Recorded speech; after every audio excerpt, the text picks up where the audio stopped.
بات کافی پرانی ہے۔ میری ایک نان مسلم فرینڈ تھی، اس کے گھر میں کوئی فنکشن تھا جہاں 2 بچیاں ڈانس کر رہی تھیں۔ باقی سب لوگ تالیاں بجا بجا کر ان کا حوصلہ بڑھا رہے تھے، ان کی واہ واہ کر رہے تھے۔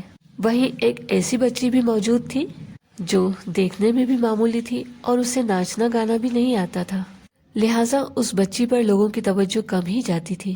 وہ بچی کافی دیر تک خاموشی سے سب کچھ دیکھتی رہی۔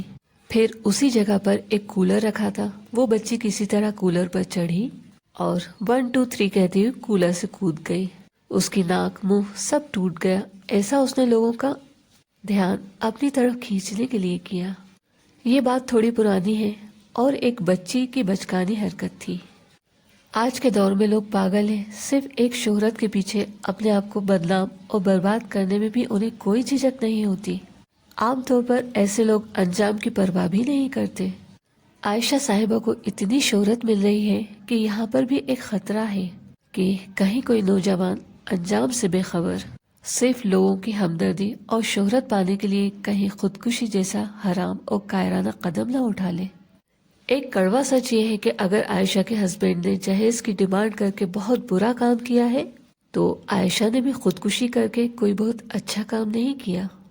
اس نے رب کی بنائی ہوئی تقدیر پر صبر نہیں کیا، اس نے رب کی دی ہوئی زندگی کو ٹھوکر ماری ہے۔ اس نے صرف ایک انسان کے لیے کئی لوگوں کو درد دیا ہے، کئی لوگوں کی خوشیاں چھینی ہیں۔ اس نے ماں باپ کے رتبے کو بھی نظر انداز کیا ہے۔ اس نے صرف اپنے بارے میں سوچا اور صرف اپنے بارے میں سوچا، اس لیے غلط سوچا۔ عائشہ اور اس کے ہسبینڈ میں فرق یہ ہے، عائشہ کے ہسبینڈ نے قسطوں میں گناہ کیا اور عائشہ نے ایک مشت گناہ کر لیا۔ اس کے ہسبینڈ کے لیے تو توبہ کا دروازہ کھلا ہوا ہے، عائشہ نے اپنے ہی ہاتھوں توبہ کا دروازہ بھی بند کر لیا۔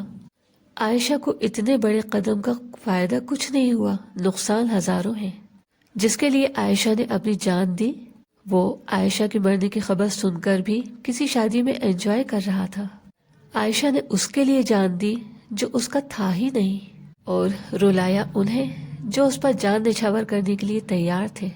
ذرا سوچیں، جب اتنی چھوٹی سی دنیا میں کوئی انسان کسی بہت بڑے عہدے پر پہنچ جاتا ہے تو اس سے ملنا بہت مشکل ہوتا ہے، پھر اللہ سے ملنا اتنا آسان نہیں ہے جتنا عائشہ نے سمجھا تھا۔ جنت اتنی سستی بھی نہیں ہے کہ یوں ہی رب کی نافرمانی اور اپنی منمانی کرتے کرتے مل جائے گی۔ مرنے کے بعد بھی کئی گھاٹیاں ہیں جس پر ہر انسان کو گزرنا ہوگا۔ انسان خاک سے بنا ہے اور خاک میں ہی ملنا ہے۔ خاک یعنی مٹی بھی انتظار کرتی ہے، اور مٹی کو اختیار بھی دیا گیا ہے کہ مٹی پر چلنے والے جب رب کی نافرمانی کرتے ہوئے مٹی میں ملے تو مٹی بھی ان سے بدلہ لے۔ مٹی بھی نافرمانوں کو اس طرح بھیجتی ہے کہ دائیں پسلیاں بائیں پسلیوں میں اور بائیں پسلیاں دائیں پسلیوں میں گھس جاتی ہیں۔ اس کے بعد سانپوں کا ڈنک مارنا، اوپر سے اندھیرا اور تنہائی، کوئی بھی ساتھ نہیں ہوگا۔ ایک لمبے عرصے تک اس طرح رہنے کے بعد قیامت یعنی مہاپرلے آنا ہے۔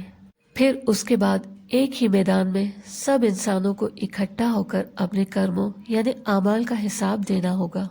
نافرمانوں کے لیے یہ دن بہت سخت ہوگا۔ سورج بالکل سر پر ہوگا، زمین تانبے کی ہوگی۔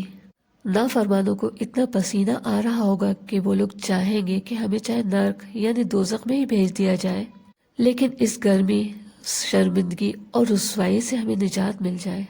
کسی بھی انسان کا گناہ اس دن چھپے گا نہیں۔ چور اپنی چوری کا سامان سر پر رکھے ہوگا۔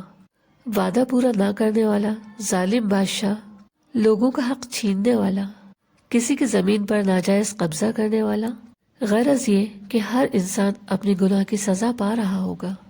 وہاں برائی کا بدلہ بھی ملے گا اور بھلائی کا بھی۔ دنیا میں ایک دوسرے کے ساتھ جو برائی یا بھلائی کی ہوگی اس کا بھی بدلہ دیا جائے گا۔ اس کے علاوہ بھی کئی مرحلوں سے گزرنے کے بعد یہ فیصلہ ہوگا کہ کسی دوزخ میں جانا ہے اور کسی جنت میں۔ جنت ہمارے فریز میں رکھے ہوئے ٹھنڈے پانی کی طرح نہیں ہے کہ پیاس لگی تو فریز کھولا، بوتل نکالی، پانی گلاس میں ڈالا اور پی لیا۔ جنت کا راستہ آسان نہیں ہے، ہمیں اس دنیا میں رہتے ہوئے وہاں کے لیے تیاری کرنا ہے۔ یہ دنیا تو چند دنوں کا ڈیرا ہے، یہ دنیا تو ایک ایگزام ہال کی طرح ہے۔ یہاں ہر انسان کی زندگی میں خوشیاں بھی آتی ہیں اور پریشانیاں بھی۔ خوشیوں میں رب کا شکر ادا کرنا اور پریشانیوں میں صبر کرنا ہی انسانیت ہے۔ خوشی ملے تو اترا جانا، پریشانی آنے پر خود اپنے آپ کو اور دوسروں کو پریشان کرنا انسانیت سے گری ہوئی بات ہے۔ آج دنیا میں کوئی بھی انسان ایسا نہیں ہوگا جس نے کبھی بھی جھوٹ نہیں بولا ہوگا، جسے کبھی بھی غصہ نہیں آیا ہوگا۔ کوئی بھی ایسا نہیں ہوگا جس کے دل میں کبھی کوئی برا خیال آیا ہی نہیں ہوگا، کبھی کسی کی پیٹھ پیچھے برائی نہیں کی ہوگی۔ بہت نیک لوگوں کو بھی کبھی کبھی یہ برائیاں چھو کر نکل جاتی ہیں۔ اس کی وجہ یہ ہے کہ ہر انسان کے ساتھ شیطان اور نفس ہے جو ہمیشہ برائی کی طرف لے جانا چاہتا ہے۔ بس جس نے نفس اور شیطان کو اپنے قبضے میں کر کر بھلائی کا راستہ، اپنے رب کی پسند کا راستہ چنا، وہی کامیاب ہوا، جیت اسی کی ہوئی۔ اور جس نے رب کا بتایا راستہ ٹھکرایا، سمجھیے اس نے شیطان کے سامنے سرنڈر کر دیا، پھر تو بربادی اور ناکامی ہی اس کا مقدر بنے گی۔